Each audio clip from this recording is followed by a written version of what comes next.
The first thing Rosie felt was the sting of rough rope cutting into her wrist.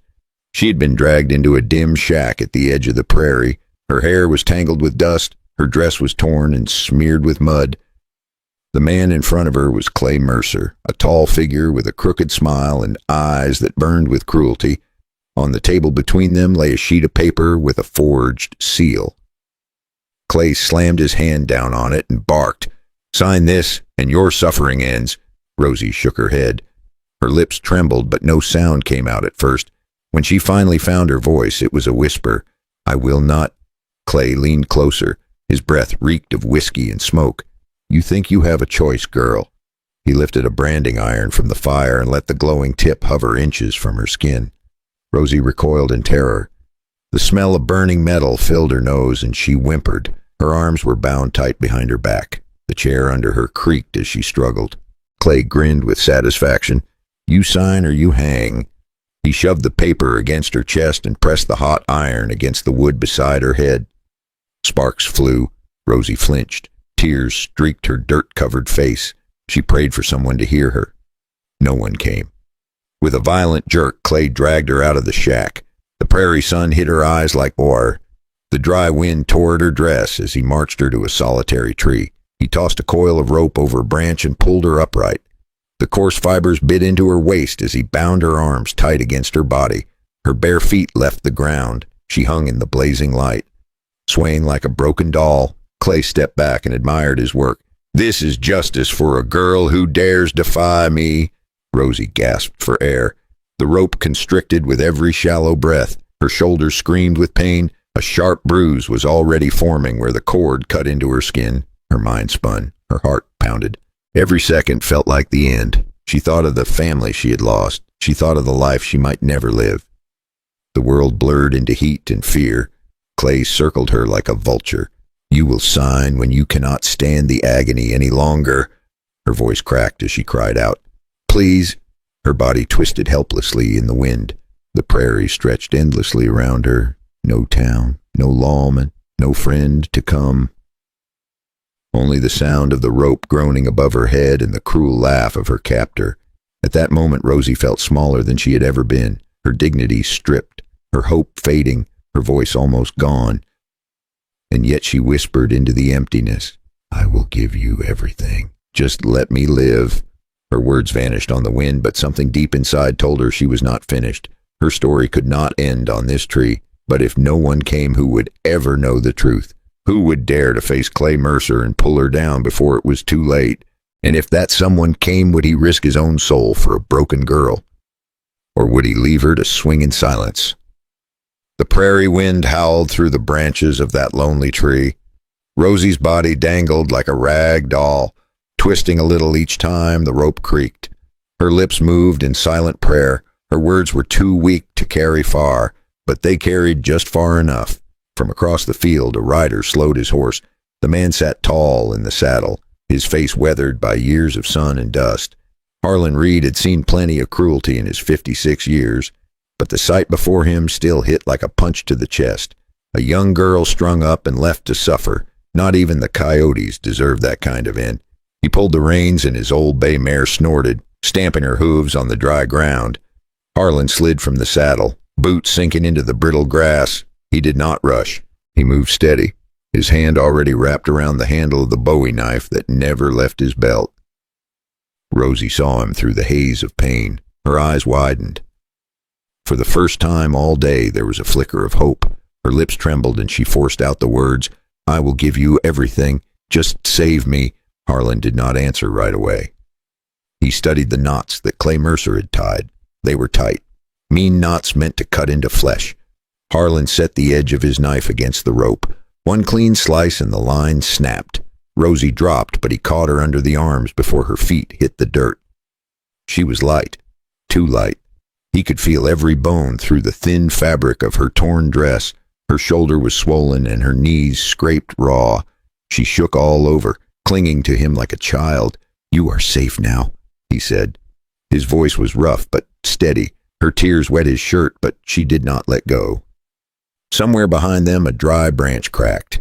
The sound made the mare toss her head and snort again. Harlan stiffened. He knew that sound. It was not the wind. He laid Rosie gently against the tree trunk and raised his eyes. Out from the brush stepped Clay Mercer, a revolver hanging loose in his hand, and that crooked smile stretched wide. "So the old rancher thinks he is a hero," Clay sneered. "Cutting down my prize before I had my fun." Harlan shifted his weight and kept his knife low by his thigh. His eyes never left Clay. The air grew heavy. The rope at Rosie's feet was the only proof she had been seconds from death. Clay pointed the gun at Harlan and took a slow step forward. "Let her crawl back in the dirt. Walk away and I might let you live." The prairie held its breath. Would Harlan take the deal or stand his ground against a man half his age with a loaded gun? And what price would Rosie pay for his choice?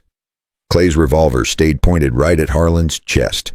The sun burned down and the prairie seemed to shrink until it was just the three of them. Rosie clutched the torn fabric of her dress and prayed the rancher would not step back. But Harlan did not flinch. He stood tall, knife still low at his side, eyes steady. "Put that gun away, Clay," he said, "or you will be answering to the law by sundown." Clay laughed hard enough to spit dust. "The law? You think the law cares about some runaway girl and an old man with too many gray hairs?"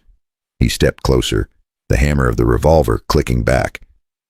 Rosie gasped. She thought her heart might leap out of her chest. But Harlan's voice stayed calm. "You tied her up. You branded papers that are not worth the ink on them. That is kidnapping. That is fraud. You may fool a few drifters, but you will not fool a judge." Clay's smile faded just a little. His eyes darted to Rosie. "You told him, did you?" Rosie shook her head quickly, but the truth was in her eyes. Clay cursed and lifted the revolver higher. In that breathless moment, Harlan shifted, one step to the side, one flick of his arm. The knife blade caught the sun as it flew. It struck Clay's hand just enough to knock the gun loose. The revolver tumbled into the grass. Clay lunged, but Harlan was faster. A quick shove and the outlaw was face down in the dirt. Harlan pressed a knee into his back and tied his wrists with the same rope he had cut from Rosie's body. For the first time, Rosie felt the weight of freedom. She staggered to her feet, clutching Harlan's arm for balance. Clay spat and cursed, but the fight was gone from him. Harlan pulled him upright. "We take him to the marshal. We let the law see his face and his lies." Rosie nodded through her tears. Her voice was soft but clear. "Thank you. Without you, I would have been gone. I will give you everything I have left, if you will only stay beside me." Harlan looked at her with something more than pity. It was respect. And maybe the beginning of something else. The prairie wind carried that moment like a promise. If you're still listening, friend, this story is only getting started. Go ahead and hit that subscribe button so you do not miss what happens next. Because the truth is, Clay Mercer is not done yet. And in the next part, he will try one last time to tear Rosie away from the only man who dared to fight for her. The sun was already sliding toward the western hills when Harlan tied Clay to the saddle of his mare. Rosie walked beside them, still weak but steadier than before. She kept glancing at Clay, afraid he might break loose, but the rope was tight and Harlan knew his knots. Every step toward the marshal's office felt like a step toward justice. Rosie tried to smile, but the bruises on her face pulled at her skin. "Do you think the law will really listen to me?" she asked. Harlan nodded without looking at her. "You have your word, and you have me to back it. That is enough." For the first time, Rosie let herself believe she might truly be safe. They reached the edge of an old lumber yard just as the light turned orange. Harlan slowed the mare and scanned the shadows. His instincts never failed him. Something was wrong. The boards stacked high made good cover. The air was too quiet. Even the windmill nearby had stilled. He stopped walking. Rosie froze at his side. Then it happened. Clay twisted suddenly and knocked himself off the saddle. The rope loosened just enough for him to slip free. In a blink, he had a knife in his hand. Rosie screamed. Harlan spun around and drew his own blade. The two men circled each other among the piles of timber. Clay's eyes were wild. "This girl belongs to me. You cannot keep her from me."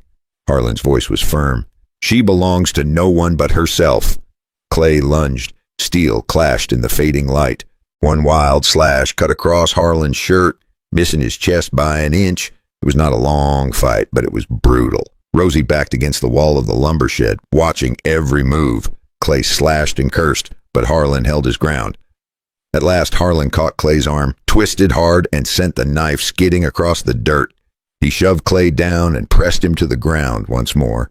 Rosie ran forward and picked up the fallen blade with shaking hands. For a moment she held it high, her chest heaving, her eyes burning with rage. But she dropped it. She turned away, tears streaming. "I will not be like him," she whispered.